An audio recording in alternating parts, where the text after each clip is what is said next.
I've ridden 2 million miles in my life, seen every highway from Bangor to San Diego, crossed this country more times than I can count. I'm 73 years old now, and my hands shake when I try to sign my name, but they're steady as stone on the handlebars. They call me Ghost. Been riding with the Iron Riders since 1972, back when the club meant something different, before the world decided we were all outlaws and criminals. We had a code then, still do. It's older than me, older than this club, maybe older than this country. The code is simple. Protect those who can't protect themselves. Stand when others sit. Speak when others stay silent. And never, never turn away from a child in danger. This is the story of the day that code was tested. This is the story of 3 men, 1 little girl, and the choice that defined us all. What happened that day saved 19 children, destroyed a dozen families, and cost us everything we'd built.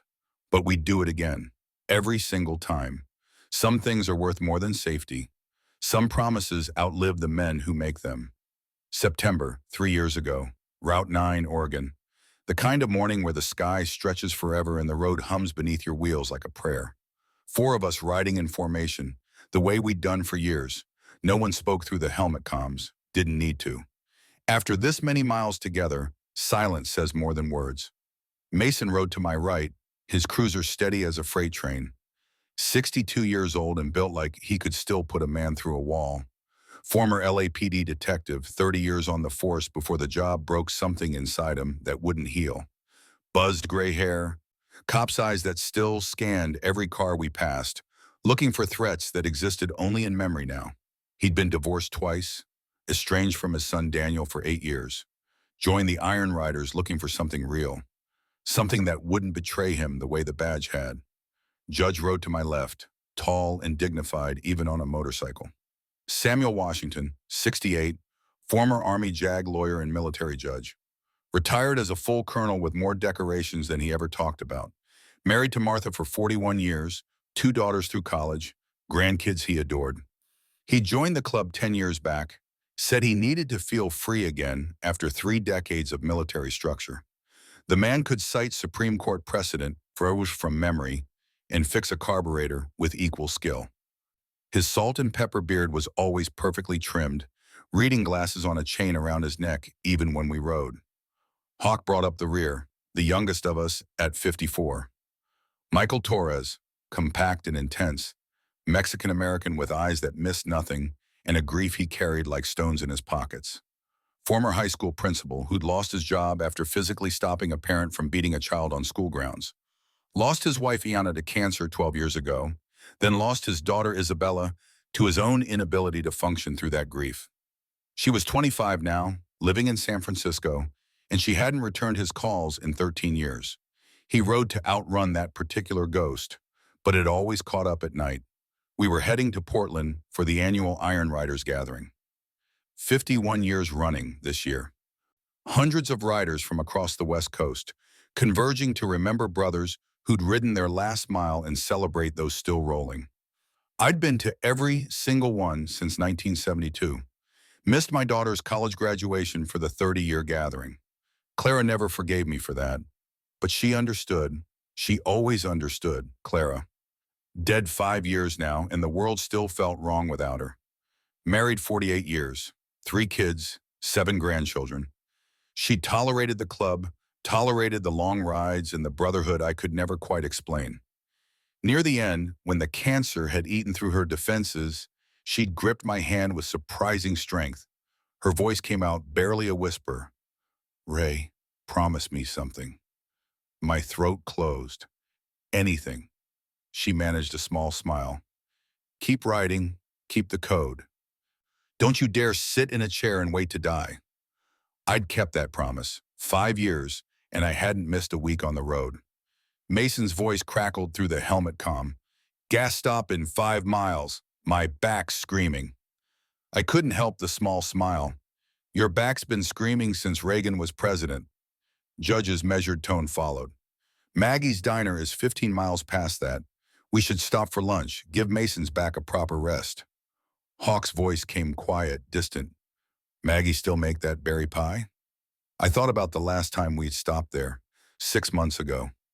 Maggie had loaded us up with Payam, refused payment, said we'd helped her nephew with some trouble in Bend. We hadn't really done much, just had a conversation with a man who thought his fists were appropriate parenting tools. Conversation ended when the man saw four bikers on his doorstep and suddenly remembered he had someplace else to be. Maggie's nephew got counseling, mother got a restraining order, and we rode on. The code didn't require publicity, just action. We pulled into a truck stop 40 minutes later. Mason dismounted with a groan that spoke of too many years and too many injuries. He'd taken a bullet in the lower back in 1998, drug bust gone sideways. Doctors said he'd never walk again. Mason walked out of the hospital 3 weeks later, middle finger raised to medical science. While he stretched, Judge helped an elderly woman pump gas without being asked. Just walked over, took the nozzle from her shaking hands, filled her tank, smiled, and walked away before she could thank him. That was Judge, doing right because right needed doing, not for recognition. Hawk stood apart from us, phone in his hand, staring at a photo I'd seen him study 1,000 times. Isabella at 13, braces and braids, smiling before the world taught her how cruel grief could be, before her father taught her that sometimes love wasn't enough to hold a family together. I watched a black sedan circle the parking lot for the third time in 20 minutes. My instincts, honed in Vietnam and sharpened on 50 years of highway, twitched. My voice cut across the space between us. That car's been circling. Mason glanced up, cop radar activating. He tracked the sedan for 10 seconds before shaking his head. You're getting paranoid in your old age, Ghost.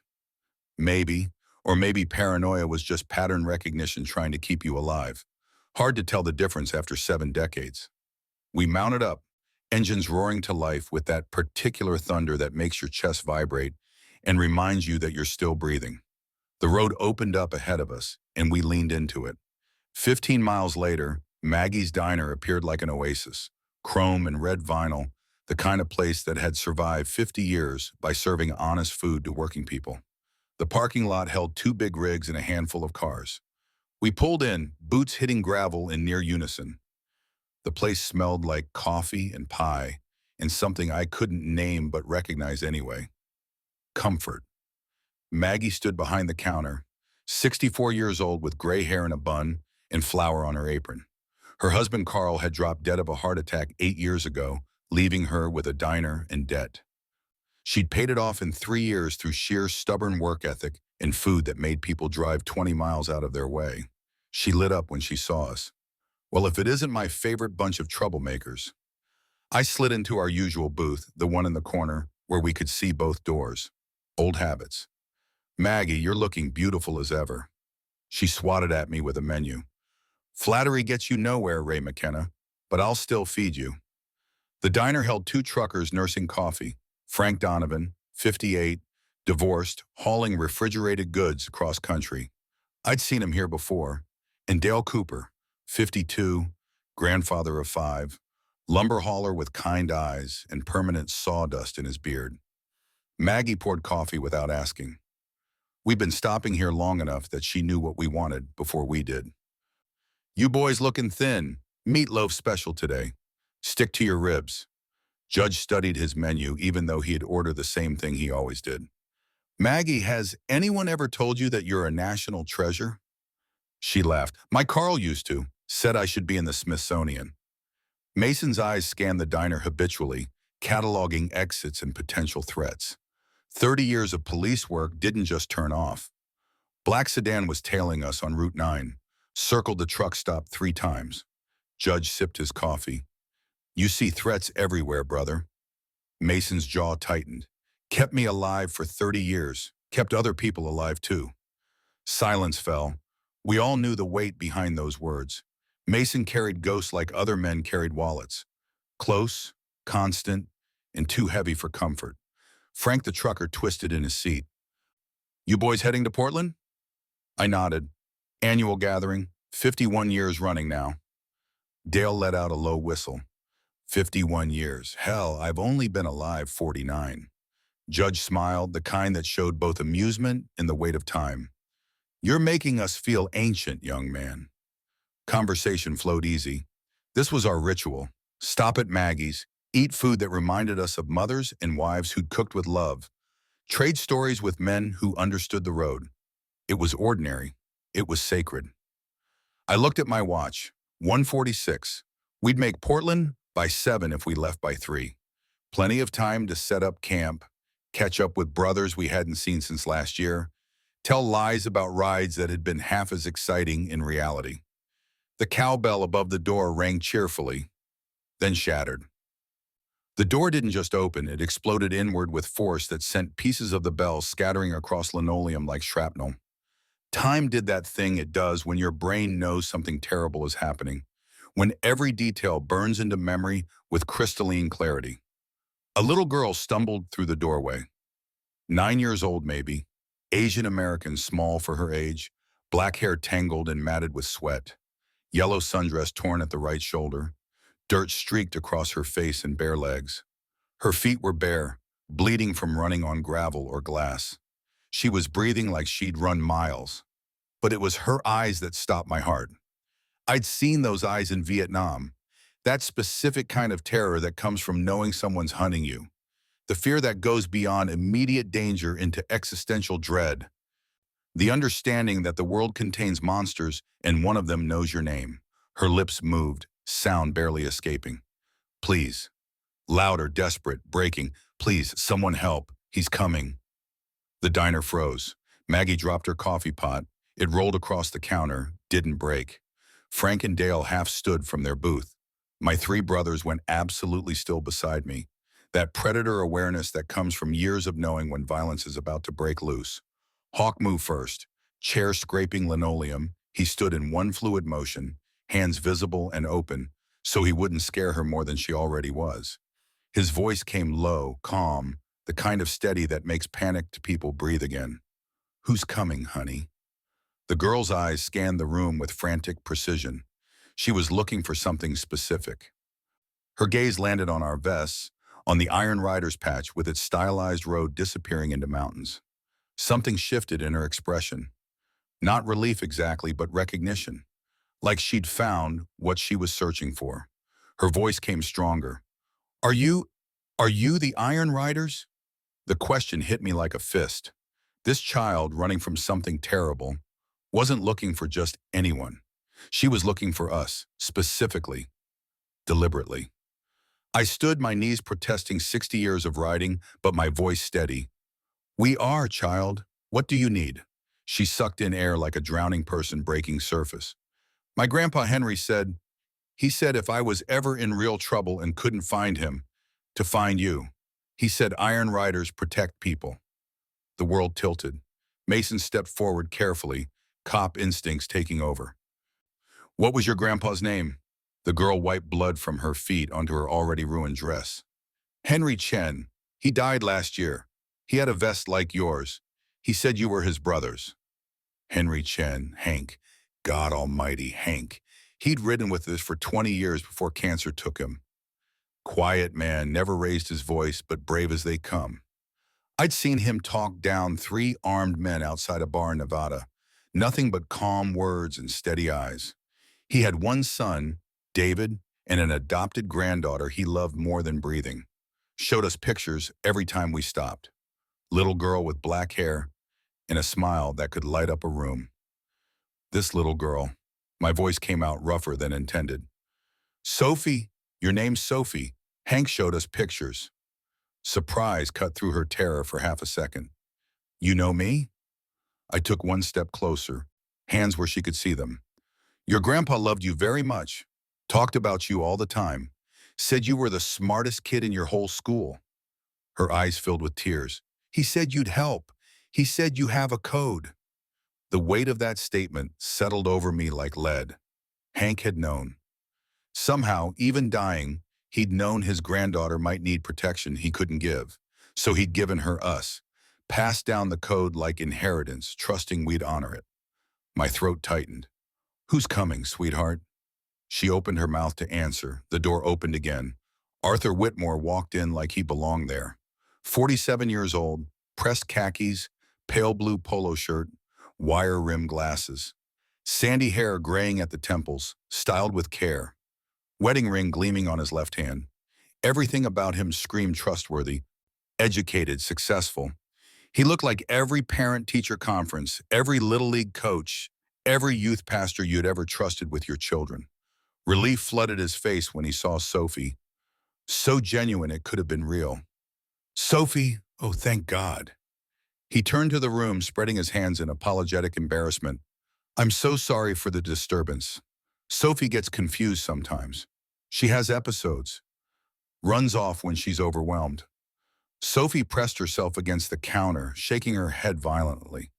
No words, just that primal denial that needs no language. I watched Whitmore's performance with the cold assessment of someone who'd seen every kind of human evil. Everything about him said, respectable, the kind of man you'd trust with your daughter without a second thought, the kind of man who volunteered for school committees and coached soccer and showed up to church on Sundays. But Sophie's terror was real. You can't fake that level of fear, can't manufacture that animal knowledge that a predator is close. And she'd invoked Hank's name. That meant something. Whitmore extended his hand toward me, smile warm and concerned. Arthur Whitmore, I'm Sophie's teacher at Riverside Elementary, also her emergency contact while her parents are out of state. He chuckled softly, the sound reasonable and self-deprecating. She's been under a lot of stress lately. Her grandpa passed away last year, and she's had trouble adjusting. Creates these narratives sometimes. Her therapist and I have been working on distinguishing reality from imagination. No one shook his hand. Judge's voice came careful. Lawyer's precision in every word. Sir, the child seems frightened of you. Whitmore's concern deepened, practiced, and smooth as silk. Yes, it's part of her condition. She sometimes has these episodes where she can't separate what's real from what she's imagined. It's very concerning. That's why I've been working so closely with her family. Mason's flat cop voice cut through the performance. What kind of teacher enters a student's house without the parents present? Whitmore didn't miss a beat. Emergency contact. I have written permission from both parents. Sophie's been staying home alone while they're in Sacramento for a family funeral. I promised to check on her daily. When I arrived this morning, she ran from the yard. I've been trying to find her for hours. Sophie's voice came small but clear, every word deliberate. He's lying. He had a key. He let himself in, and my parents didn't give him permission. They're at my aunt's funeral, and they didn't tell him to come inside. For just a microsecond, Whitmore's mask slipped. Something cold flashed behind his eyes, something that had nothing to do with concern for a troubled student. Then it snapped back into place so fast I almost thought I'd imagined it. Almost. But I'd spent 2 tours in Vietnam. I knew what real danger looked like, knew the difference between concern and predation. Mason caught it too. I saw his shoulders tighten, saw his weight shift forward in that way cops do when they're getting ready for violence. Whitmore recovered instantly, his voice taking on pained patience. Sophie, please. These fabrications aren't helping anyone. Your parents are worried. They've been calling me because they couldn't reach you at home. Sophie's hands gripped the counter edge, knuckles white. Then call them right now. Call my mom.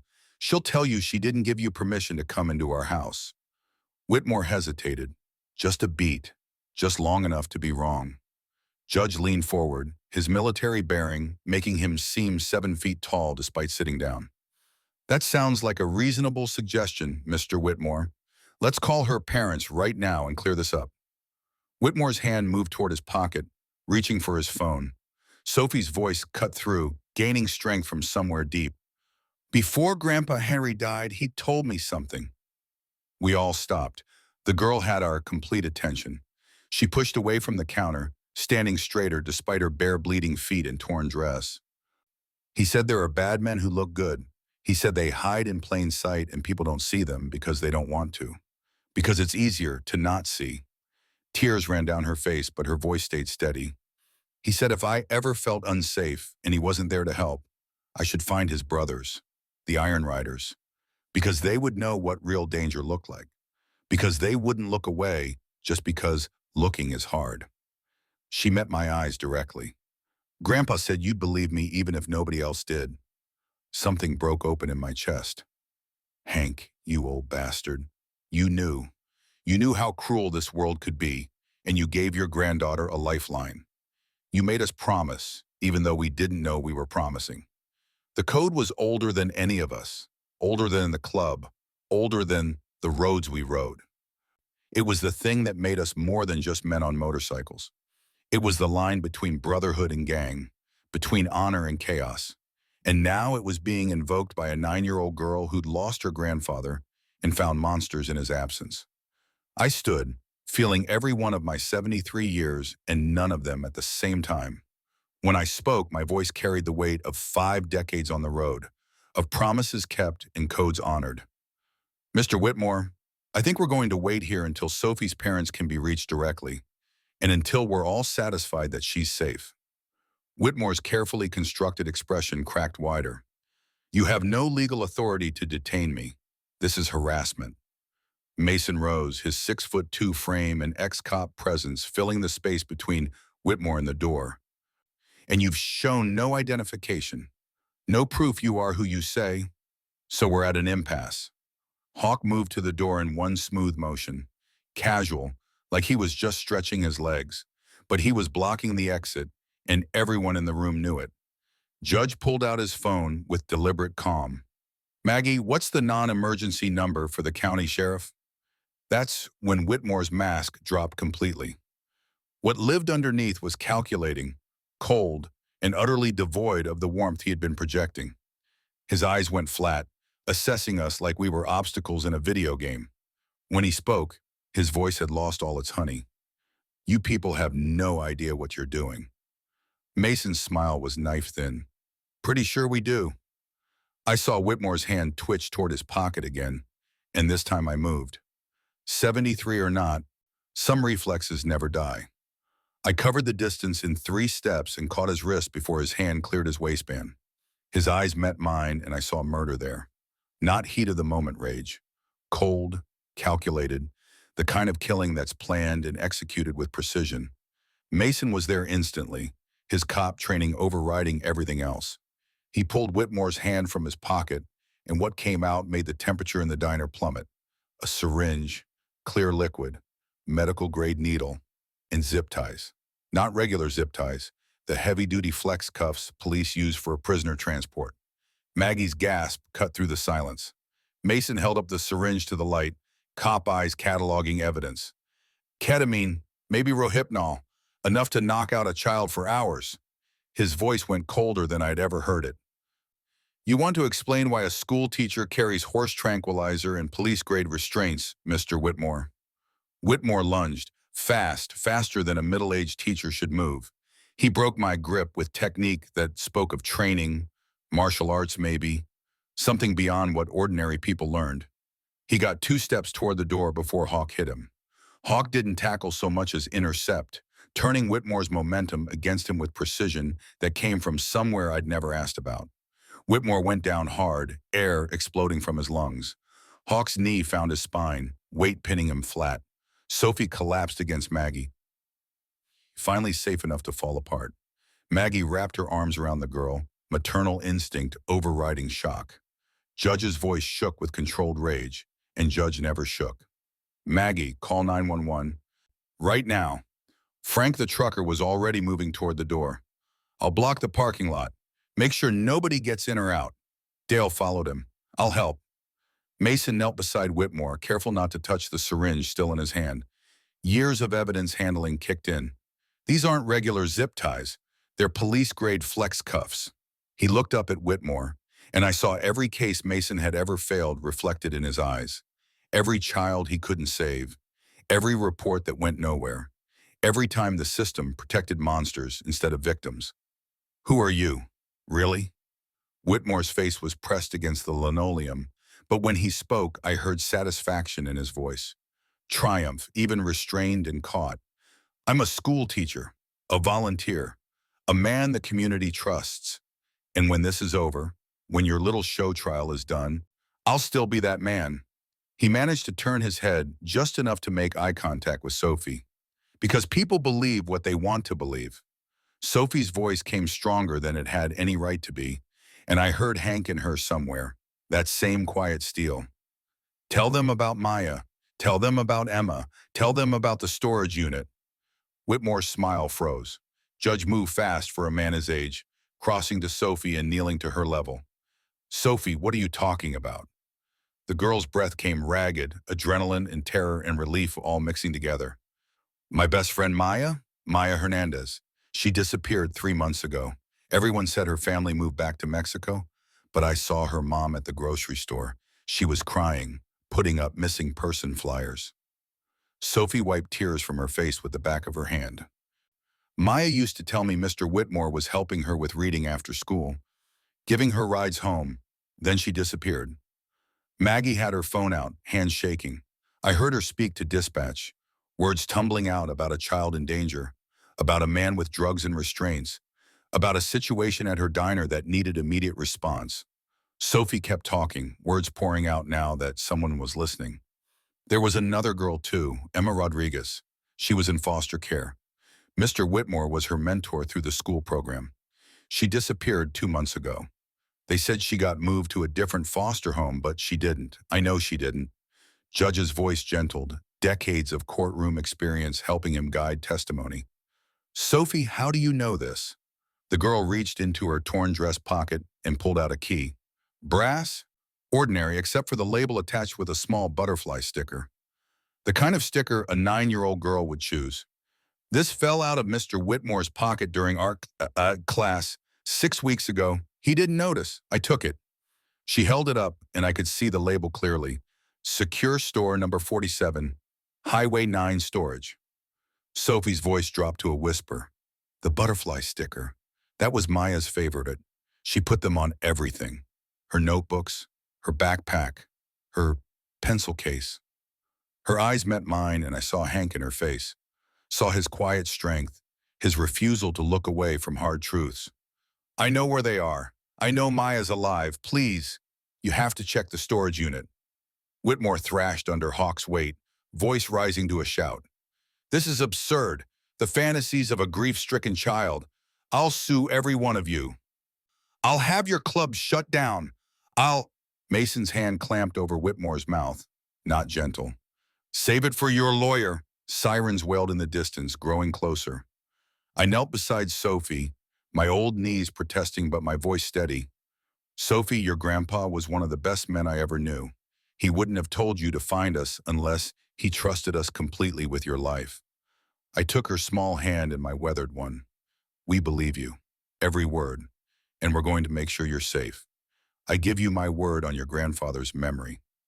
The girl nodded, and for the first time since she'd crashed through that door, some of the tension left her small shoulders. Judge stood, phone still in hand, and his voice carried the authority of 3 decades in military law. Mr. Whitmore, I was a military judge for 25 years.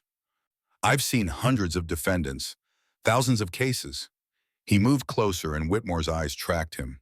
The innocent ones all have one thing in common. They cooperate. They get angry, sure, they threaten lawsuits, but they help clear things up because they know the truth will vindicate them. Judge's voice dropped colder. You haven't asked to see our identification. Haven't demanded we prove who we are to justify restraining you. Haven't insisted on calling Sophie's parents yourself to clear this up immediately. You've only threatened and stayed silent. The judgment in his voice could have cut steel. That tells me everything I need to know about your guilt. 4 sheriff's cruisers screamed into the parking lot, lights painting the diner walls in rotating blue and red. Officers poured out, hands on weapons, ready for whatever situation they'd been dispatched to. Sheriff Dean Morrison entered first, 55 years old and 28 years on the force written in every line of his weathered face. He took in the scene with the speed of someone who'd seen everything twice. 4 bikers, one restraining a man on the floor. Little girl bleeding from her feet. Syringe and flex cuffs on the counter. Tension so thick you could choke on it. His hand stayed near his weapon. Somebody want to tell me what's happening here? Judge stepped forward, natural authority making Morrison focus on him immediately. Sheriff Morrison, I'm Samuel Washington, retired U.S. Army colonel, former military judge. I can walk you through this clearly and chronologically. Morrison assessed Judge, recognized command presence, and nodded. Go ahead. Colonel, Judge laid it out with prosecutor precision. Sophie running into the diner at 1:47. Her claims about Whitmore pursuing her. Whitmore's arrival claiming to be emergency contact. Sophie's contradictions. Whitmore's attempt to leave. Discovery of syringe and flex cuffs.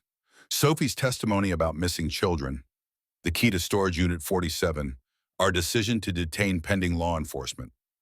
Morrison's expression darkened with every sentence. When Judge finished, Morrison keyed his radio. Dispatch, I need you to run 2 names through missing persons, Maya Hernandez and Emma Rodriguez. Both juveniles, both from Riverside Elementary area in the last 6 months. Static, then the dispatcher's voice.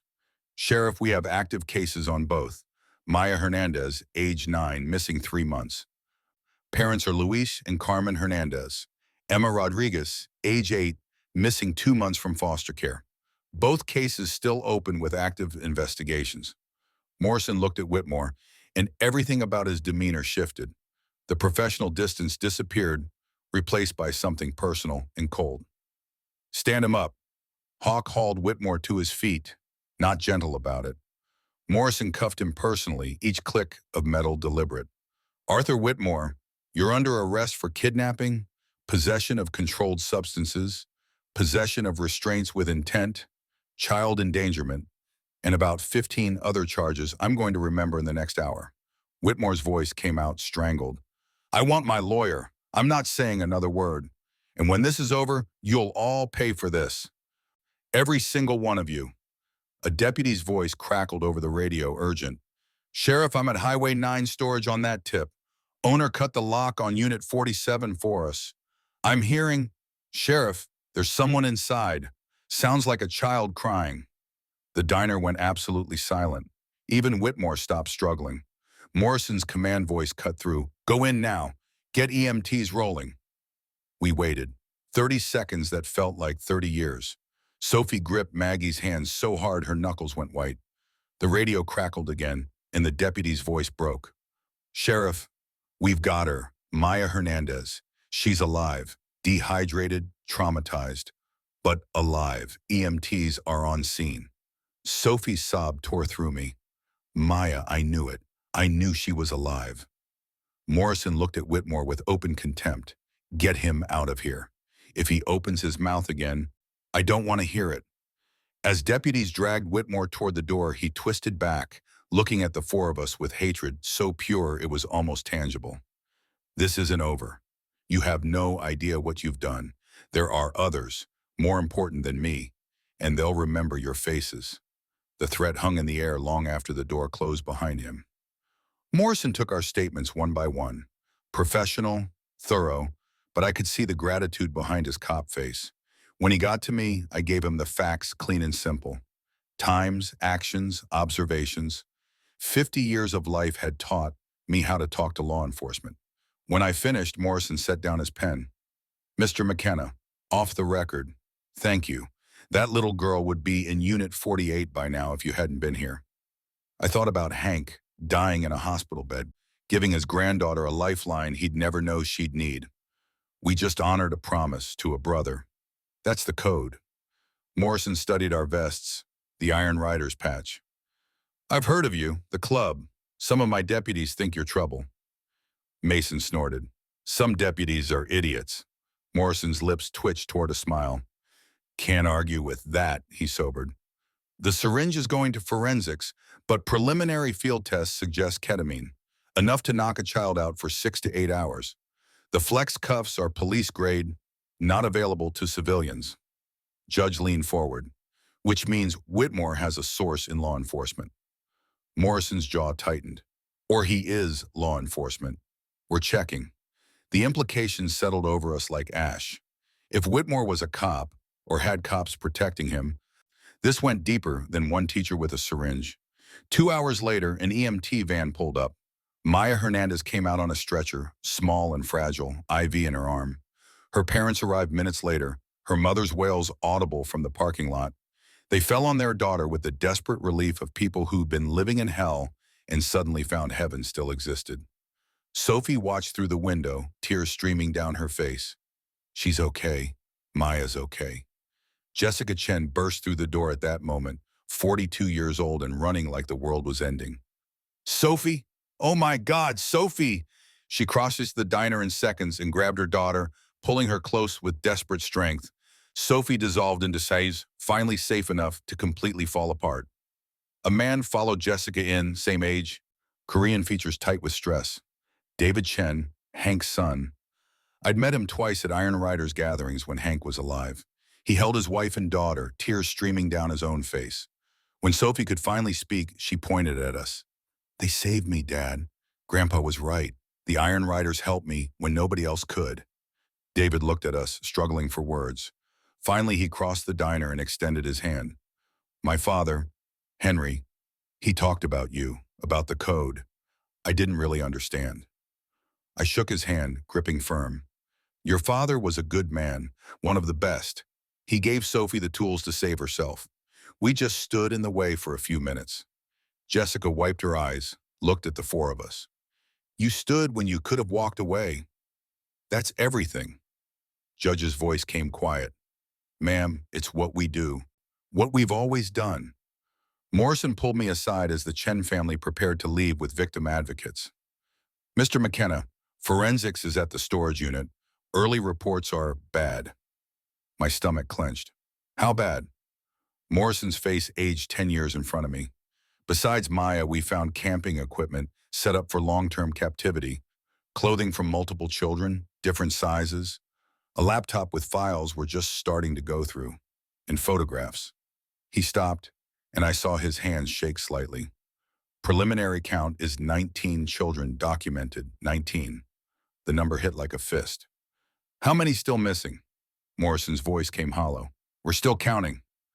We stayed at the diner until midnight, giving statements, answering questions, watching the investigation unfold through windows and radio chatter. The FBI arrived around 8, federal jurisdiction kicking in the moment they suspected interstate trafficking. Agent Karen Reeves led the federal team, 45 years old with the particular wariness of someone who worked crimes against children. She questioned each of us separately, then together. When she finished, she sat back and studied us.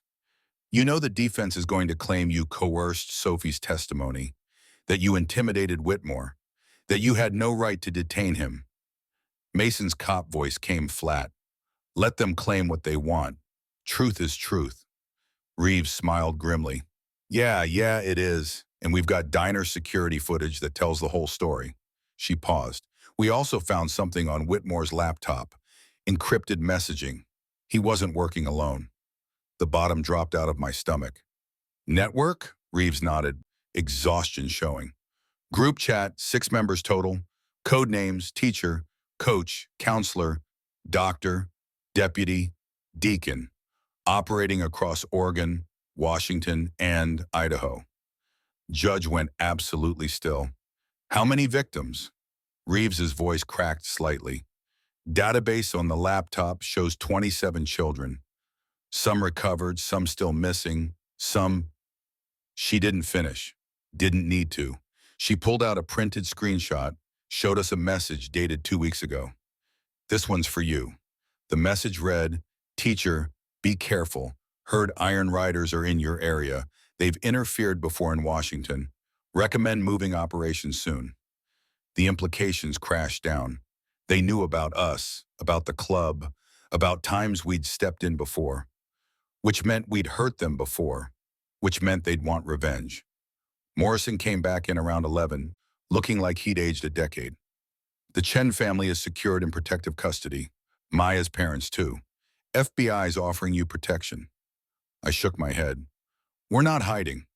Morrison looked like he wanted to argue, saw something in my face and nodded instead. Then watch your backs. These people are organized, sophisticated, and now you've cost them one of their own. We finally left around midnight, 4 men walking to 4 motorcycles under stars that had watched this country for millennia. The engine started with their familiar thunder, but it felt different now, heavier. Hawk's voice came through the comm. We just put targets on our backs. Judge's response was immediate. We've had targets on our backs for 50 years. This is just one more. Mason said nothing, but I heard him check his weapon. Old habits. I thought about Sophie, about Hank's last gift to his granddaughter, about the code we'd followed for 5 decades, about the 27 children whose names we didn't know yet, but whose lives we'd just changed. Some things were worth more than safety. Some promises outlived the men who made them. We rode into the night, headlights cutting through darkness, knowing that somewhere ahead, 5 predators were planning revenge, knowing we'd cost them something they couldn't afford to lose, knowing they'd come for us eventually, but knowing too that we'd do it again, every single time, because that was the code. That was who we were. That was who we'd always be. The road stretched ahead, endless and dark. But we'd ridden darker roads before. We'd face whatever came next the same way we'd faced everything for 50 years. Together, with honor, and without apology. Some codes are older than roads. Some promises outlive the men who make them. And some battles are worth fighting no matter the cost. The next 72 hours unfolded like a nightmare playing in slow motion across every news channel in America. We didn't make it to Portland. By the time we left Maggie's diner, the story had already gone viral. Local news picked it up first. Biker gang saves girl from kidnapping teacher. But within 6 hours, it was national. CNN, Fox, MSNBC, all of them running the same security footage from Maggie's diner on an endless loop. Sophie stumbling through the door, Whitmore's arrival, the confrontation, the arrest.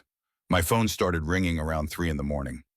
Reporters, other chapters of Iron Riders, family members I hadn't spoken to in years. I turned it off after the 15th call and kept writing. We stopped at a motel outside Salem, one of those places that still took cash and didn't ask questions. The woman at the desk recognized us from the news, looked at our vests, and just slid 4 keys across the counter without a word. Sometimes silence said more than praise. I couldn't sleep. Kept seeing Sophie's face, hearing her invoke Hank's name, kept thinking about the laptop, the 27 children, the 5 predators still out there somewhere planning their next move. Around 5, I gave up on sleep and walked outside. Mason was already there, sitting on the curb with a cigarette, staring at the pre-dawn sky. I sat beside him without speaking. We'd been brothers long enough that silence was its own conversation. Finally he spoke, voice rough from smoke and exhaustion. Jennifer Ramirez would be 32 now if she'd lived. I knew the name. Mason had told me the story years ago, drunk on cheap whiskey and regret. The 8-year-old girl he'd tried to save. The system that failed her. The suicide at 16. You couldn't save her, brother. Mason's laugh came bitter. I wore the badge for 30 years. Took an oath to protect and serve. And when it mattered most, I failed. He crushed the cigarette under his boot. But we didn't fail Sophie. We didn't fail Maya. That has to count for something. It counts for everything. He looked at me then, and I saw decades of guilt in his eyes. You think they'll come for us? The others in that network? I thought about the message on Whitmore's laptop, the warning about Iron Riders. The careful planning that went into building an operation that spanned 3 states and 27 victims. Yeah, they'll come. Mason nodded once, accepting it. Good, let them. I've been ready for a fight that matters for a long time. Judge emerged from his room at 6, already dressed and showered, phone to his ear. His voice carried the clipped precision of someone used to giving orders. When he hung up, his face was grim. That was Agent Reeves. They cracked Whitmore's laptop encryption. It's worse than they thought. We gathered in my room, Hawk joining us with coffee from the motel lobby. Judge pulled up an email on his phone and started reading. The network has been operating for at least 5 years. 6 core members using code names. Whitmore was teacher. The others are coach, counselor, doctor, deputy, and deacon. Hawk set down his coffee hard enough to slosh. Deputy, one of them is law enforcement. Judge nodded. FBI is running internal investigations now, but it's delicate. They don't know if deputy is local, state, or federal. Don't know who they can trust. Mason's cop instincts kicked in immediately. What about the others? Any leads on real identities? Judge scrolled through the email. They're working on it. The messages reference specific locations and victims, cross-referencing with missing persons reports now. My chest tightened. How many victims total? Judge's voice went flat, the way it did when he was delivering a verdict he wished he didn't have to give. The database has detailed files on 27 children, photographs, schedules, family information, school records. Some date back 3 years. 27.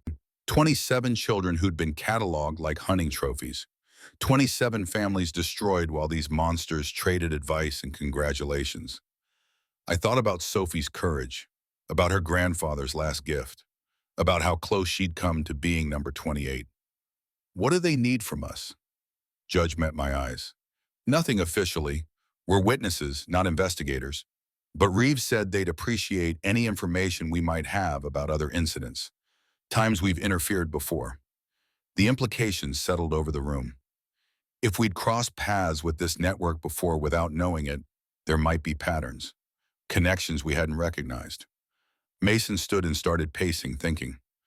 3 years ago, Spokane. We helped a kid get away from her stepfather. He was a volunteer counselor at a youth center. Hawk's voice came quiet. 2 years ago in Boise, that boy we found locked in a basement.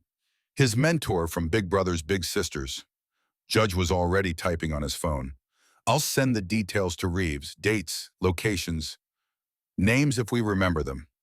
I closed my eyes and ran through 5 decades of road. How many times had we stepped in? How many times had we seen something wrong and acted without thinking about larger patterns? The code didn't require us to see the whole picture, just to do what was right in the moment. But now the picture was emerging, and it was monstrous. By noon, the first arrest happened. We were at a diner in Eugene when the news broke. Different diner, same coffee, same weight of knowing we'd changed something fundamental and couldn't go back. The television above the counter showed FBI agents leading a man out of a house in Seattle. 43 years old, youth basketball coach, married with 2 kids of his own, Jerry Sullivan. Code name, Coach. The ticker scrolling across the bottom of the screen said they'd found 12 victims connected to him. 12 children he'd groomed through basketball programs, gained trust through sports, destroyed through predation. Maggie, different diner, came over to refill our coffee. She was watching the television with the particular horror of someone who trusted people like Sullivan with her own grandchildren. You're them, aren't you? The bikers from yesterday? I met her eyes. Yes, ma'am. She set down the coffee pot and gripped my shoulder, her hands strong from decades of waitress work. Thank you. My grandson plays basketball. Could have been his coach. Could have been him. She walked away before I could respond, but her hand had been shaking. By evening, a second arrest. Patricia Morgan, 41, school guidance counselor in Boise. Code name, Counselor. 8 victims connected to her files. 8 children who'd gone to her for help and found a monster wearing a caring face. We rode through the night, heading nowhere specific. Just riding because sitting still felt like suffocation. The highway opened up beneath our wheels, and for a few hours there was nothing but wind and darkness and the solid presence of brothers at my back. Around midnight, Hawk's voice came through the comm. Where are we going? Honest answer, I didn't know. We'd missed the Portland gathering. Missed the annual ritual of remembering dead brothers and celebrating living ones. But maybe we were living the code more fully now than we ever had at a gathering. Forward, I said. Always forward. Judge's voice followed, thoughtful. My wife called earlier, asked when I was coming home.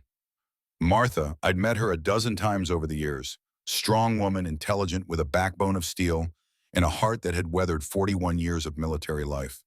What did you tell her? That I was exactly where I needed to be. She understood. Said to tell you all that she's proud of us. Something in my chest loosened slightly. Clara would have understood too. Would have hated the danger, but understood the necessity. Mason's voice cut through harder. I called Daniel, my son, first time in 8 years. Silence fell across the comm. Mason never talked about his son. The wound was too deep, too personal. He saw the news, recognized me in the footage. Mason's voice cracked slightly. He said maybe he understood now why I couldn't let things go. Why I destroyed everything for cases that weren't mine. Hawk's response came gentle. What did you say? I told him the truth, that I failed more often than I succeeded, that I let the just eat me alive, that I pushed away everyone who loved me. Mason paused. But that I'd do it again, because some things are worth losing everything for. What did he say? Mason's voice steadied. He said he'd like to meet for coffee when I get back to California. Talk. Maybe start over. The weight of that statement hung in the air. Second chances. Redemption. The possibility that broken things could be mended if you had the courage to try. That's good, brother. Real good. We rode on through darkness, four old men carrying the weight of lives saved and lives lost, of codes kept and prices paid. The third arrest came on day 3. Robert Henley, 56, youth pastor at a megachurch in Portland. Codename Deacon. 5 victims connected to him, all children from troubled homes who'd been in his youth ministry. What made this one different was that Henley turned himself in. Walked into Portland FBI field office with his lawyer at 9 in the morning carrying boxes of evidence, hard drives, journals, files documenting his crimes in meticulous detail. Agent Reeves called Judge personally. He wants to cooperate. Says he's willing to testify against the others in exchange for a plea deal. Judge put her on speaker so we could all hear. We were at a truck stop outside Portland, drinking coffee that tasted like motor oil and watching the news coverage unfold. What's he offering? Reeves's voice came through tinny but clear. Names, real names for doctor and deputy, details on how they operated, information on victims we haven't identified yet. She paused. He says there are more than 27. The coffee turned to ash in my mouth. Hawk leaned toward the phone. How many more? He says he documented 31 personally, but that each member of the network had their own operations. His estimate for total victims across all 6 members is over 100 children. 100. 100 lives destroyed, 100 families shattered. 100 childhoods stolen by men who hid behind positions of trust and authority. Mason stood abruptly, walked away from the table. I saw his shoulders heaving. Saw him lean against the truck stop wall like it was the only thing holding him up. Judge's voice stayed level, decades of courtroom control keeping him steady. Is his information credible? We're verifying now, but initial checks are... He's giving us cases we didn't know existed. Children reported missing or runaways who were actually victims. He kept records of everything. Why turn himself in now? Reeves's answer came grim. He says he watched the news coverage, saw Sophie Chen's testimony to officers outside the diner. Says he couldn't sleep anymore, that he wanted it to end. I thought about Sophie, 9 years old, bare feet bleeding, invoking her grandfather's code. Thought about the ripple effects of courage, how one child's bravery could crack open a conspiracy that had thrived in darkness for years. What about the other 2? Doctor and deputy? Henley gave us names, Dr. Alan Patterson, pediatrician in Eugene, and Sergeant Rick Holbrook, Oregon State Police. The second name hit like a physical blow. State Police. A cop. Someone with access to investigation files, missing persons reports, the ability to bury evidence and redirect inquiries. No wonder cases had gone nowhere. No wonder families had been ignored.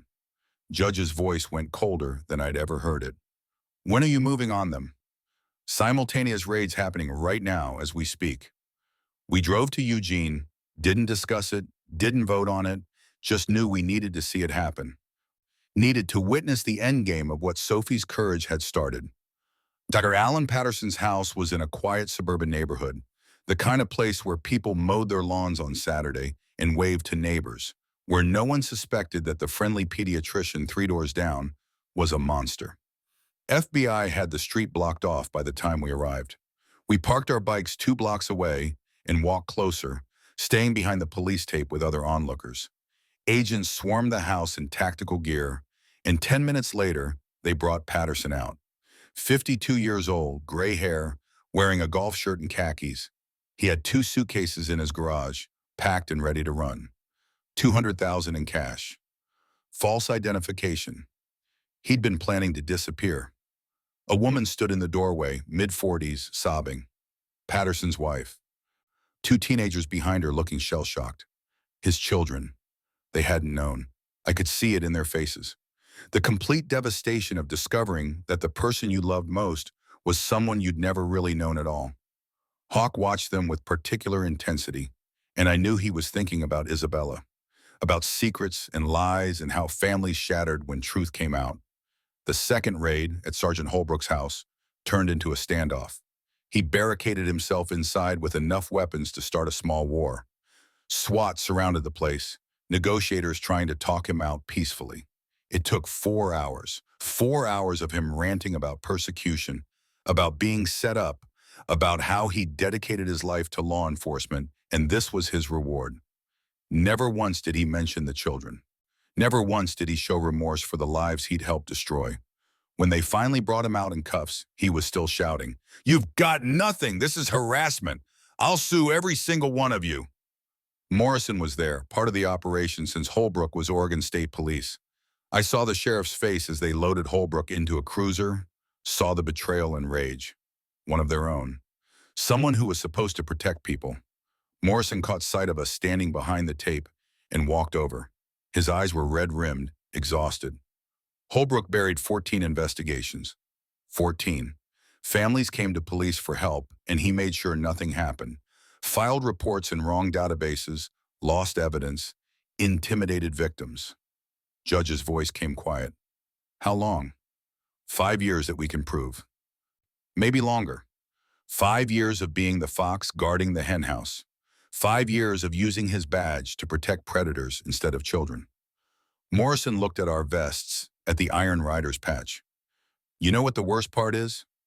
Every single one of these men had perfect records.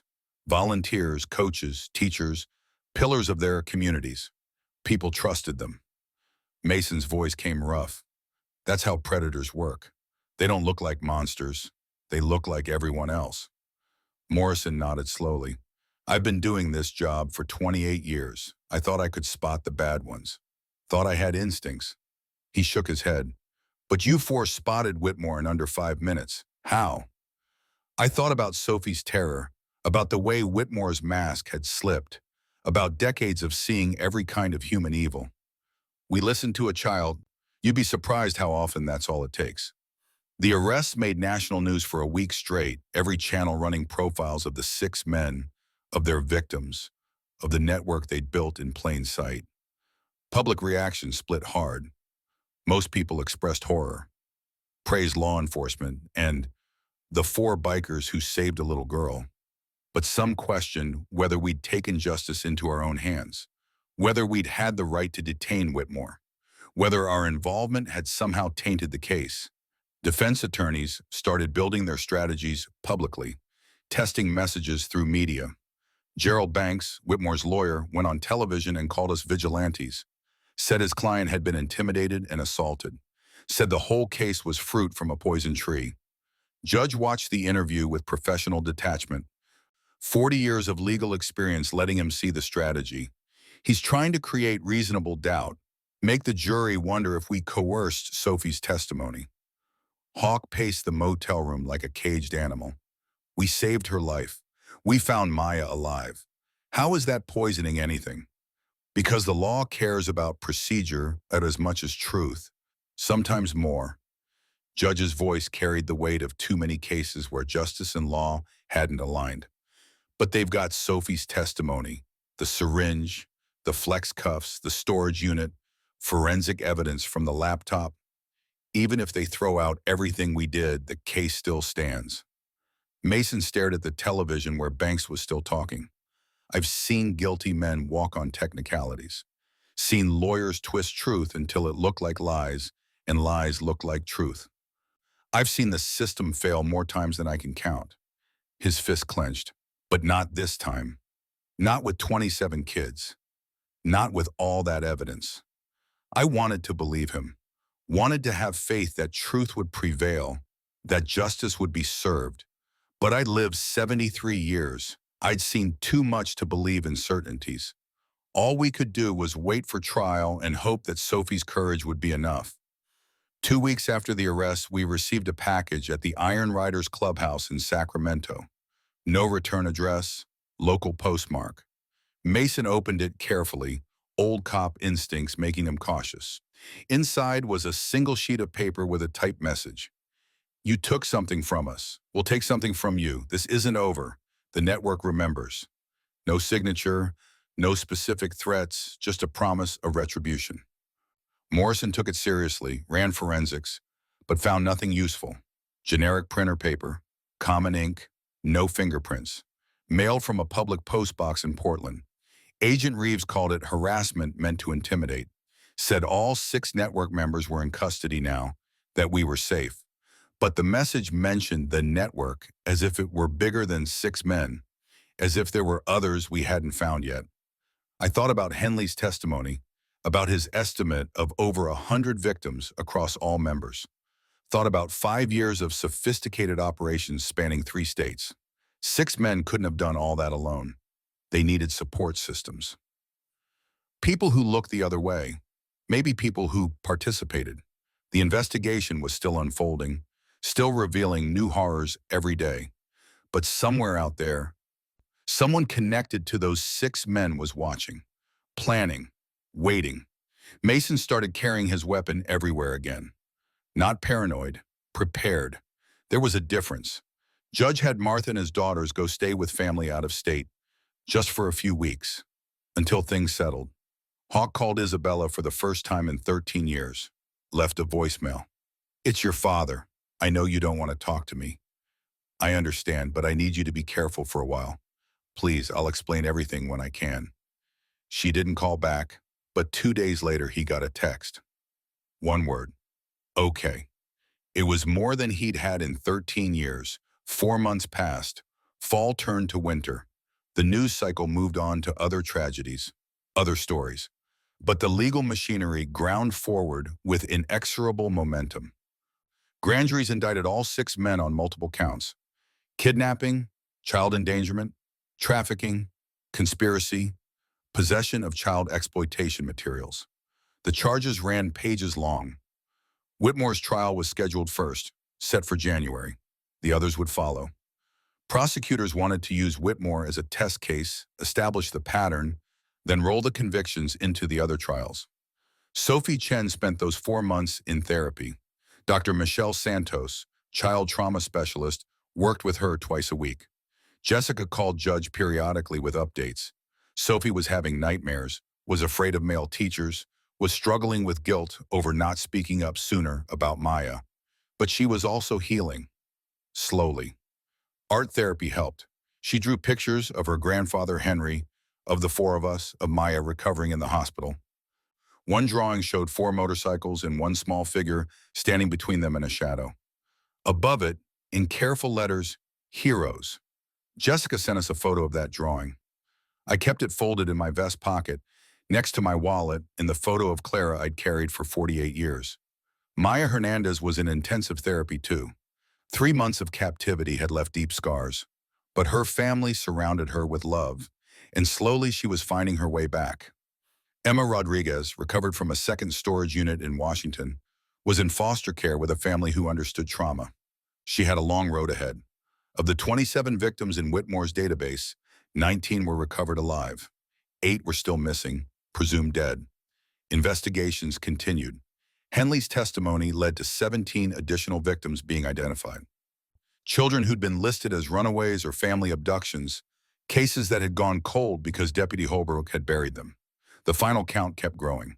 31, 42, 53, each number a child, a destroyed family, a life fundamentally altered. And somewhere in all those numbers, the prosecutors built their case. 1 week before trial, Mason got a phone call from Daniel, his son. First real conversation they'd had in 8 years. We were at the clubhouse when Mason stepped outside to take it. He was gone for an hour. When he came back, his eyes were red, but something in his face had softened. He wants to meet in Sacramento this weekend. Judge looked up from the legal files he'd been reviewing. That's good, brother. Mason nodded slowly. He said he had been angry for so long. Angry that I destroyed our family over cases that weren't mine. Angry that I cared more about strangers than my own son. He sat heavily, but he saw the news, saw what we did for Sophie, saw the arrests, and he said maybe he understood now. Maybe I wasn't just obsessed. Maybe I actually knew something about evil that other people didn't want to see.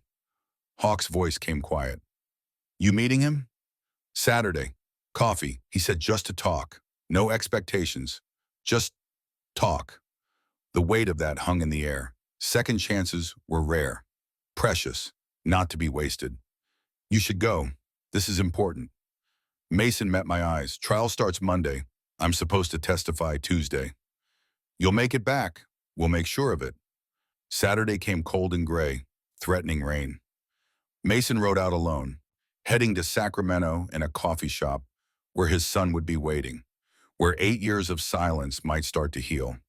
The rest of us stayed at the clubhouse preparing, reading through prosecution materials, making sure we understood the timeline, the evidence, what questions we'd face on the stand. Judge had trial experience, had testified hundreds of times as a military judge and expert witness. But Hawk and I were less certain. Cross-examination could be brutal, especially when defense attorneys wanted to discredit you. Gerald Banks had already made it clear through media that he planned to paint us as violent bikers who'd intimidated his client. Never mind that his client had horse tranquilizer and restraints. Never mind that Maya was alive because Sophie ran to us. The truth wouldn't matter if Banks could create enough doubt in one juror's mind. Around 4 in the afternoon, my phone rang, Mason's number. I answered. How'd it go? Silence on the other end, then Mason's voice, and he was crying. He hugged me, Ghost. Daniel hugged me, said he loved me, said he wanted me to be part of his life again. My own throat closed. That's real good, brother. I told him about Jennifer Ramirez, about all the cases I couldn't solve, about how the job ate me alive until there was nothing left for my family. Mason's voice shook, and he said he understood, that he'd been watching me self-destruct and didn't know how to stop it, that he'd needed me to choose him, but now he understood why I couldn't. He paused, and I heard him pull himself together. He's coming to the trial, said he wants to be there, wants to see me testify, wants to understand the man I became. Something tight in my chest loosened. After decades of watching brothers carry guilt like stones, seeing one of those stones lift was almost miraculous. Come home, Mason. Come home and rest. Monday's going to be hard. On my way. He arrived after midnight, looking more at peace than I'd seen him in 8 years. We didn't talk about it. Didn't need to. His face said everything. Sunday night, none of us slept much. The trial would start Monday with jury selection and opening arguments. Sophie was scheduled to testify on Tuesday. The 4 of us would follow through the week. I lay in my motel room and thought about Hank, about how he'd known somehow that his granddaughter might need protection he couldn't give, about how he'd passed down the code like inheritance, about how one little girl's courage had broken open a conspiracy that had thrived for years, about the price of standing up when it would be easier to look away. Clara's voice came to me across the distance of 5 years, as clear as if she were lying beside me. You're doing the right thing, Ray. You've always done the right thing, even when it cost everything. I wished I could believe that. Wished I could feel certain instead of just stubborn. My phone buzzed. Text from Sophie's mother, Jessica. Sophie wanted me to tell you something. She said Grandpa Henry was right about you. She said thank you for believing her. She said she's going to be brave tomorrow, just like you taught her. I stared at that message for a long time. Then I texted back. Your daughter is one of the bravest people I've ever known. She saved 19 lives by speaking up. Tell her we're proud of her. Tell her Grandpa Henry would be proud of her. The response came quickly. She says she knows. She says she can feel him watching, making sure she's safe. I thought about ghosts and codes and the things we leave behind when we die. Thought about Clara watching too, proud and worried in equal measure. Thought about the trial ahead and the predators who'd try to twist truth into something unrecognizable. But mostly I thought about Sophie, 9 years old, preparing to face her nightmare in a courtroom and tell truth to power. If she could be that brave, so could we. Monday morning arrived cold and bright. We dressed carefully, clean jeans, boots, our vests. The vest mattered. Let the jury see who we were, what we stood for. Judge wore his reading glasses on a chain, looking professorial and dignified. Mason's cop bearing made him look official, even in biker leather. Hawk's quiet intensity suggested coiled strength, and I just looked old, which was fine. Old meant experienced, credible, someone who'd seen enough to know truth from lies. We rode to the courthouse together, engines rumbling through morning traffic. Media vans were already there, cameras tracking our arrival. We ignored them, parked, and walked in through a gauntlet of questions we didn't answer. Inside, Sophie and her family waited with victim advocates. Sophie wore a blue dress, her hair in neat braids. She looked small and vulnerable, and I saw jury members glancing at her with sympathy as they filed in. Good. Let them see her. Let them see what Whitmore had tried to destroy. Whitmore sat at the defense table looking thinner than he had 4 months ago. Prison orange replaced with a suit for trial. His eyes were flat, calculating, showing nothing. Gerald Banks beside him looked confident, expensive, ready to fight. District Attorney Robert Chen, no relation to Sophie's family, made the opening argument for prosecution. He laid out the timeline clearly. Sophie's report, our intervention, discovery of syringe and restraints, Maya found alive, the laptop evidence, the network of 6 predators. This case is about a man who weaponized trust, Chen said, pointing at Whitmore, who used his position to identify vulnerable children, who built a system for hunting them. And who would have succeeded with Sophie Chen if 4 men hadn't listened when a 9-year-old girl asked for help? Banks's opening focused on reasonable doubt, on Sophie's grief over her grandfather, on our supposed intimidation, on procedure and rights and the possibility of misunderstanding. Arthur Whitmore is a dedicated teacher who came to help a troubled student and found himself attacked by vigilantes, Banks argued. Yes, he had medical supplies. He's trained in first aid. Yes, he detained Sophie briefly. She was a runaway in danger. My client's only crime was caring too much. It was masterful fiction, delivered with conviction. And I saw one juror nodding along. That's when I knew this trial would be a war. Tuesday morning arrived with frost on the courthouse steps and tension thick enough to choke on. Sophie would testify today, 9 years old, facing the man who'd hunted her, and the jury would decide if her truth was enough. We arrived early, took our seats in the gallery behind the prosecution table where Sophie could see us. She walked in holding her mother's hand, wearing the same blue dress from yesterday. She'd asked to wear it again, Jessica told us, said it made her feel like Grandma was with her. Judge Chen called Sophie to the stand. She climbed into the witness chair, feet barely touching the floor. The bailiff brought a cushion so she could sit higher.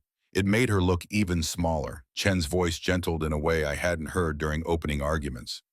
Sophie, can you tell the jury your name and age? Her voice came clear, stronger than I expected. Sophie Chen, I'm 9 years old. Sophie, do you know why you're here today? She nodded. To tell the truth about what Mr. Whitmore did. Chen walked her through it carefully. Her grandfather's death a year ago, the loneliness of having both parents working long hours, Arthur Whitmore becoming her teacher, offering extra help, paying special attention. Did that make you uncomfortable? Sophie's hands twisted in her lap. At first I thought he was being nice, but then he started showing up places. At the grocery store when Mom sent me to get milk. At the park where I played after school. He said it was coincidence, but it felt wrong. Did you tell your parents? No, he said they were so stressed about money and Grandpa being sick. He said I shouldn't worry them with small things. Classic grooming, isolating the victim, creating secrets, building dependence. Chen showed her a photograph. Do you recognize this girl? Sophie's eyes filled with tears. That's Maya, Maya Hernandez. She was my best friend. What happened to Maya? Mr. Whitmore started giving her rides home. Maya's parents both worked at the cannery and couldn't pick her up. He said he was helping. Then one day Maya didn't come to school. They said her family moved back to Mexico. Sophie's voice strengthened. But I saw Maya's mom at the grocery store. She was crying, putting up missing person flyers. Maya didn't move. She disappeared. Chen let that sit with the jury. What did you do? I got scared. I started paying attention to Mr. Whitmore, watching him. She looked directly at the jury. During art class, I saw a key fall out of his jacket pocket. It had a label, Storage Unit 47, and it had a sticker on it, a purple butterfly. Her voice cracked. Maya put butterfly stickers on everything, her notebooks, her backpack, her pencil case. That was her key. The courtroom was absolutely silent. What did you do with the key? I took it. I was going to go to the storage place myself and look for her, but I was too scared. Tears rolled down Sophie's face. I should have gone. Maya was there for 3 months, and I should have. Chen interrupted gently. Sophie, you were 9 years old and terrified. You did everything right. Do you understand that? She nodded, but I could see she didn't believe it. Survivor's guilt doesn't care about logic. Chen walked her through the rest, her parents going to Sacramento for the funeral, Whitmore showing up at her house with a key she hadn't given him, the chase through the woods, running to Maggie's diner because Grandpa Henry had told her to find the Iron Riders if she was ever in real trouble. Why did you run to them specifically? Sophie looked at us, at our vests, at the Iron Riders patch. Grandpa said they had a code, that they protect people who can't protect themselves. He said if I was ever in danger and he wasn't there, they'd help me. She wiped her eyes. He was right. Chen let that land with the jury before moving on. Sophie, when Mr. Whitmore came into the diner, what did you feel? Scared. Really, really scared. He was pretending to be nice, but I could see his eyes. They were cold. What happened next? She described our intervention, Whitmore's lies, the discovery of the syringe and restraints. Her voice stayed steady through all of it, even when describing her terror. Finally, Chen asked the critical question. Sophie, did anyone tell you what to say today? Did anyone coach you or threaten you? No, I'm just telling the truth. Are you afraid of Mr. Whitmore? Sophie looked directly at Whitmore for the first time. He stared back, expression neutral. I used to be, but not anymore, because Maya's alive, and 19 other kids are safe, and he can't hurt anyone else now. Chen nodded. Thank you, Sophie. No further questions. Gerald Banks stood for cross-examination, and I felt every muscle in my body tense. This was where defense attorneys earn their money, breaking down witnesses, creating doubt, turning truth into something uncertain. Banks's voice came soft, almost fatherly. Sophie, I'm very sorry for your loss. Losing your grandfather must have been very hard. She nodded warily. You loved him very much, didn't you? Yes. And when he died, you were very sad, maybe angry that he left you. Sophie's eyes narrowed. I was sad, but I wasn't angry at Grandpa. Grief can be confusing, can it? Sometimes we don't even understand what we're feeling. Judge Chen objected, leading the witness. The judge sustained it, but Banks had planted the seed. Sophie was grieving, possibly confused. Banks shifted tactics. Sophie, you've been seeing a therapist, Dr. Santos, is that right? Yes. She helps you with anxiety, doesn't she? She helps me with what happened, with Mr. Whitmore. But you had anxiety before that, didn't you? Before you ever met Mr. Whitmore? Sophie hesitated. I was worried about Grandpa when he was sick. So you've struggled with anxiety and worry for over a year now. That must be very difficult. He was painting her as an anxious child whose fears might not be reliable. I saw what he was doing and wanted to stop it, but we could only watch. Sophie, when you saw the key fall from Mr. Whitmore's jacket, did anyone else see it? I don't think so. We were in art class. Everyone was working on projects. So you're the only one who saw this key fall? Yes. And you took it without telling anyone? I was scared. Just yes or no, please. You took the key without telling your parents, your teacher, any adult. Sophie's voice got smaller. Yes.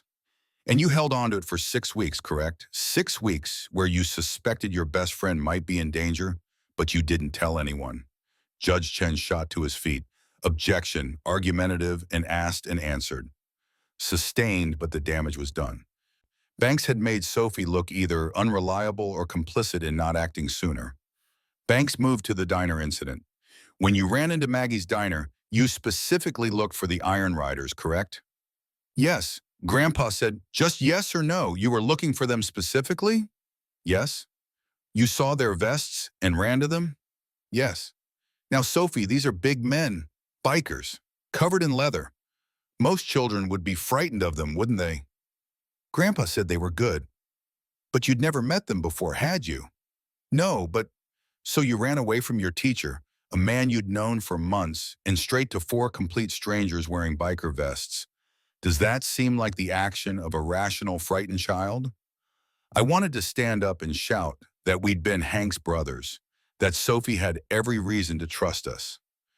But trials didn't work that way. Judge Chen objected again. Counsel is testifying.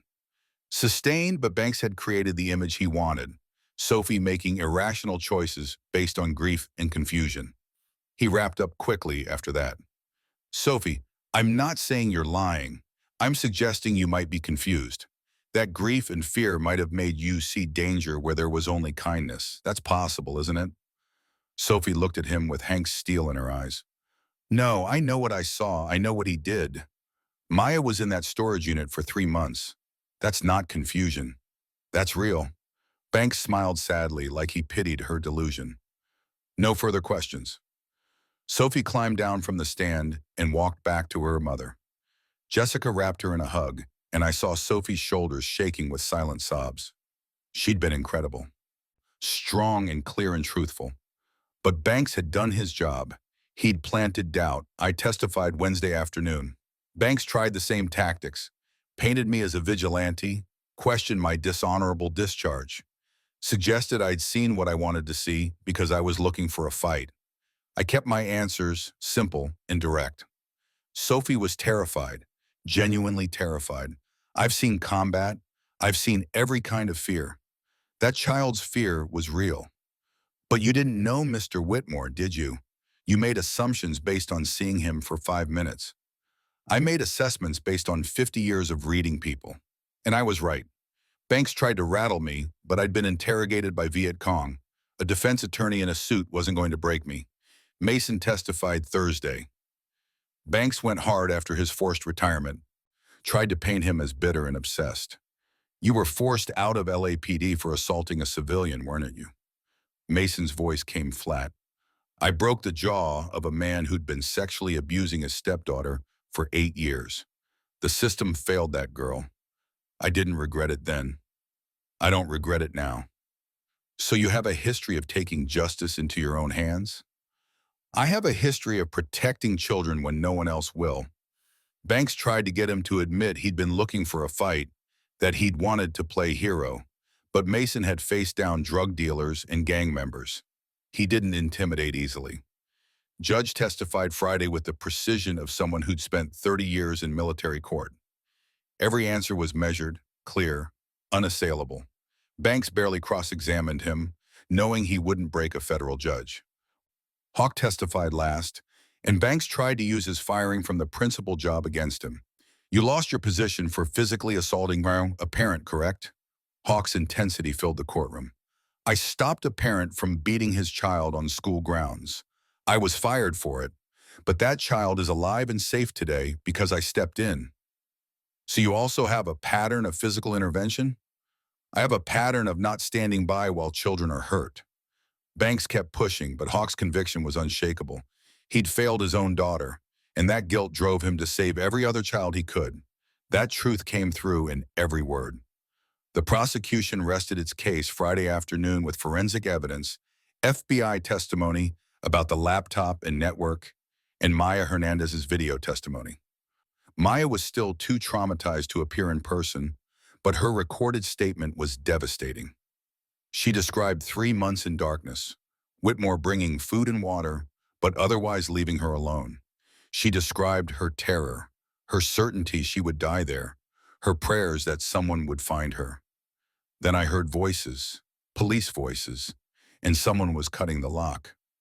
I thought I was dreaming. Her voice broke. But it was real. Sophie saved me. She remembered me when everyone else forgot. The jury watched with horror and sympathy. 3 women were openly crying. Banks couldn't cross-examine video testimony, so he just objected to its admission. Overruled. The defense case started Monday of week 2. Banks called character witnesses, teachers who'd worked with Whitmore, parents who trusted him, colleagues who praised his dedication. All of them said the same thing: Arthur Whitmore was a good man, a dedicated teacher, someone who went above and beyond for his students. None of them had known him at all. Banks called a psychologist who testified about false memories in children, about how grief and trauma could create narratives that felt real but weren't, how suggestion from adults could shape a child's testimony.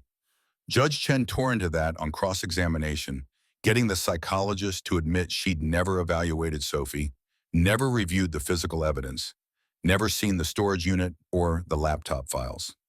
Banks's final witness was Whitmore's wife, Michelle.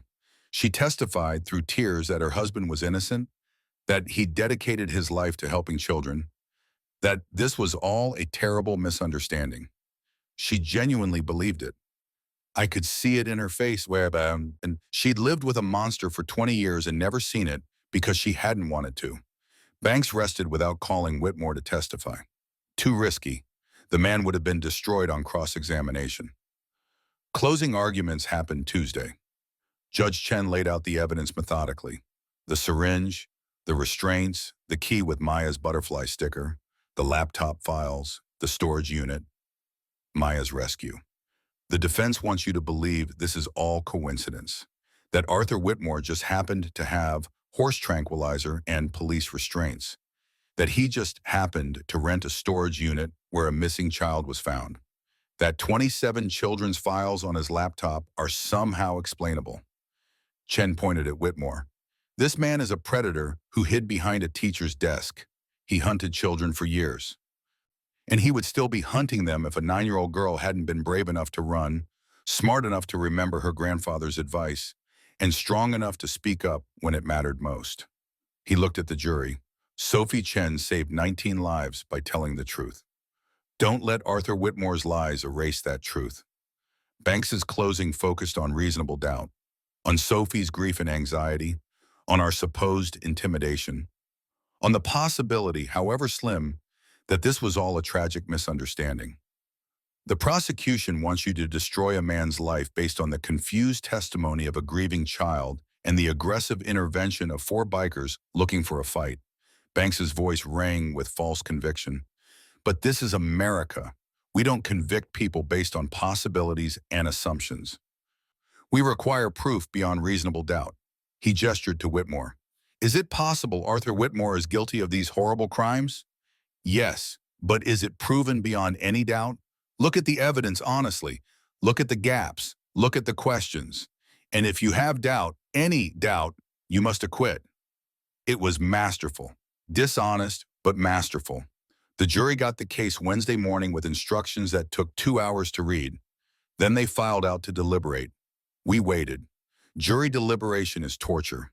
Nothing to do but sit and wait and imagine every possible outcome. 6 hours passed, then 8, then 12. At 9 p.m., the judge sent them home for the night. They'd resume Thursday morning. We went back to the motel. Mason paced his room until 2 a.m. Judge read law journals like they could change the verdict through sheer force of will. Hawk sat outside smoking cigarettes he'd quit 5 years ago. I lay in bed and thought about Clara, about Hank, about Sophie's face when she testified, strong and scared in equal measure, about whether the truth would be enough. Thursday morning, the jury deliberated for 4 more hours. At 1 p.m., they sent a note to the judge. They had questions about the forensic evidence. The judge brought them back in, reread relevant testimony, sent them back out. At 4 p.m., another note. They'd reached a verdict. The courtroom filled fast. Sophie and her family, Maya's parents, families of other victims, media, law enforcement, and the 4 of us, front row behind prosecution, wearing our vests. The jury filed in. I tried to read their faces, but they gave nothing away. The judge's voice cut through the tension. Has the jury reached a verdict? The foreman stood, a man in his 60s who'd been a high school teacher for 40 years. We have, Your Honor. On the charge of kidnapping in the 1st degree, Maya Hernandez, how do you find? Time stretched. Sophie gripped her mother's hands so hard, her knuckles went white. We find the defendant guilty. Sophie's sob cut through the courtroom. Jessica pulled her close, both of them crying. The foreman kept reading. On the charge of kidnapping in the first degree, Emma Rodriguez, guilty. Guilty on all 27 kidnapping charges. Guilty on child endangerment. Guilty on possession of controlled substances with intent. Guilty on conspiracy. Guilty on possession of child exploitation materials. Guilty on every single count. Whitmore's face went gray. Michelle collapsed in the gallery, her sister catching her. The judge polled the jury individually, each one confirming their verdict. All 12 agreed. Judge Morrison set sentencing for 2 weeks out, remanded Whitmore to custody pending sentencing. Bailiffs led him away in cuffs, and for the first time since his arrest, Whitmore looked scared. Good. Let him feel a fraction of the fear he'd inflicted on 27 children. Outside the courthouse, media swarmed. Judge Chen gave a statement praising Sophie's courage and the jury's wisdom. Agent Reeves confirmed that trials for the other 5 network members would proceed based on this verdict's precedent. Sophie stood with her parents, small and exhausted. Jessica thanked everyone, prosecutors, investigators, victim advocates. Then Sophie looked at us and pulled away from her mother. She walked over, this tiny 9-year-old who'd brought down a trafficking network, and hugged me around my waist. Thank you for believing me. My throat closed. I knelt down to her level, joints protesting. You saved yourself, little one, and you saved Maya and 18 other kids. You're the bravest person I've ever met. She hugged Mason next, then Judge, then Hawk. All 4 of us standing there with tears in our eyes while cameras captured it all. Hank would have been so proud. Sentencing happened 2 weeks later. The courtroom packed again, but this time with a different energy. Not tension, but anticipation. Justice waiting to be served. Victims gave impact statements. Maya's mother spoke about 3 months of not knowing if her daughter was alive, about nightmares and guilt, and the hole Whitmore had torn in their family. Emma's foster mother talked about a little girl who flinched at male voices, who checked locks obsessively, who might never fully heal. Parents of other victims spoke about children who'd been found, children still missing, children whose bodies had been recovered in Washington and Idaho. 15 families, 15 statements, 15 lives shattered by one man's evil.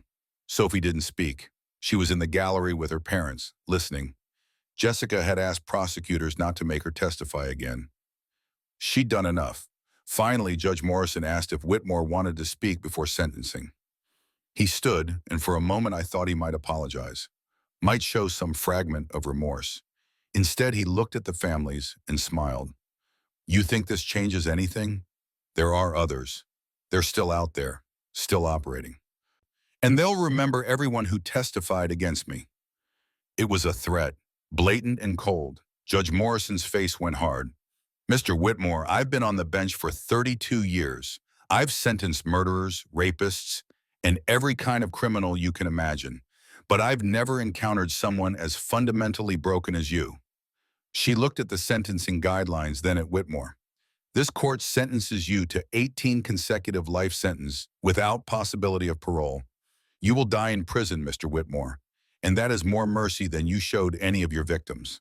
She banged her gavel. Bailiff, remove him. As they dragged him away, Whitmore looked back at us one last time. See you on the road. The threat was clear. Even from prison, he thought he could hurt us. Mason's voice came low. Let him try. The other 5 trials proceeded through spring. All 5 defendants were convicted. All 5 received life sentences. The network was dismantled completely, every member in prison for the rest of their lives. But Whitmore's threat lingered. There are others. Were there? Henley's testimony had given them 6 names. But he'd admitted the network might be larger, might have associates or sympathizers they hadn't identified. The FBI investigated for months but found no evidence of other members, closed the case in May, declared the network defunct. We wanted to believe it, wanted to think Sophie's courage had ended the threat completely, but we stayed watchful. 1 year later, I received a package at the clubhouse. Sacramento postmark, Sophie's handwriting on the label. Inside was a photograph. Sophie standing between her parents at a community event, holding an award. The plaque read, Principal's Medal for Courage. She was smiling, really smiling, the kind that reached her eyes and lit up her whole face. A golden retriever sat at her feet, tongue out, happy. There was a letter folded behind the photo. Dear Ghost, Mason, Judge, and Hawk. Because you believe me, they investigated everything. They found all the victims. 8 were gone, but 19 came home. Maya is my best friend again. She still has nightmares sometimes, but so do I. Dr. Santos says that's okay. We're healing together. Mom and Dad got me a dog. I named her Clara after Ghost's wife. Mom told me about her. I hope that's okay. I'm in 5th grade now. I want to be either a police officer or a therapist when I grow up, so I can help other kids like Maya. Like me. Thank you for standing when you could have sat, for believing when everyone said not to, for keeping Grandpa's code. He was right about you. Your friend, Sophie Chen P.S. I learned to ride a bicycle. Maybe someday I'll get a motorcycle. Will you teach me? I read the letter twice, then showed it to my brothers. We sat in the clubhouse, 4 old men who'd ridden together for decades, and we didn't say anything for a long time. Finally, Judge broke the silence. We did good. Mason nodded. Yeah, we did. Hawk stared at Sophie's photo. She named her dog Clara. I folded the letter carefully and tucked it into my vest, right next to the napkin drawing from a year ago. Right next to Clara's photo. Some things you carried forever. I'm 74 now. My hands shake more than they used to. My knees protest every time I mount the bike, but I still ride. Mason rides beside me. He and Daniel meet for coffee every Sunday now, working on rebuilding what was broken. It's slow, but it's real. Judge rides to my left. He retired from volunteer work last month, said he wanted to spend more time with Martha and the grandkids, but he still answers the phone when we need legal advice. Hawk rides to my right. Isabella visited last Christmas, first time in 13 years. They're taking it slow, but she called him Dad before she left. He cried for an hour after she drove away. We're 4 old men on old bikes, but we keep riding because the road is long, because there are more Sophies out there, because the code is older than us and it'll outlive us. Protect those who can't protect themselves. Stand when others sit. Speak when others stay silent. Never turn away from a child in danger. This is the Iron Code. This is who we are.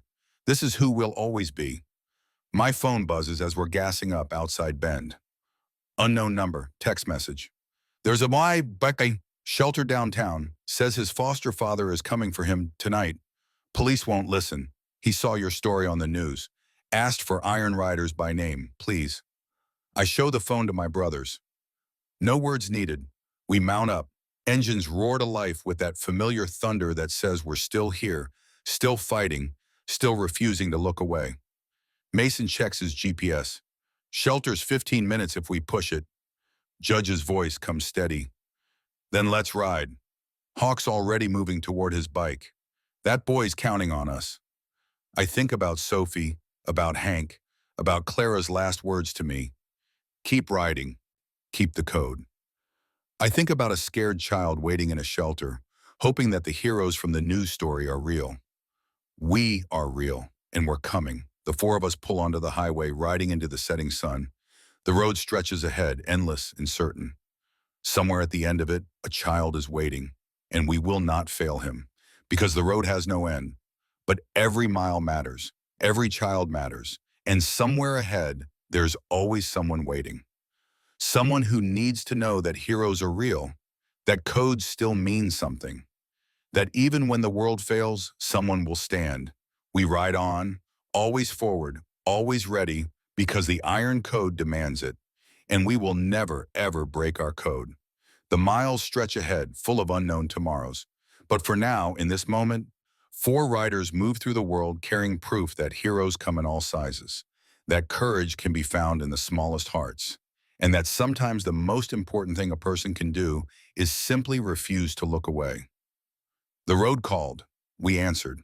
And somewhere behind us, a little girl named Sophie Chen was learning to be brave every single day, just like her grandpa Henry taught her, just like we'd taught her, the way we'd been taught 50 years ago by men who rode before us. The code endures. The road endures. and we endure until our last mile. Then someone else will pick up the code and carry it forward. Because that's how it works. That's how it's always worked. Some promises outlive the men who make them.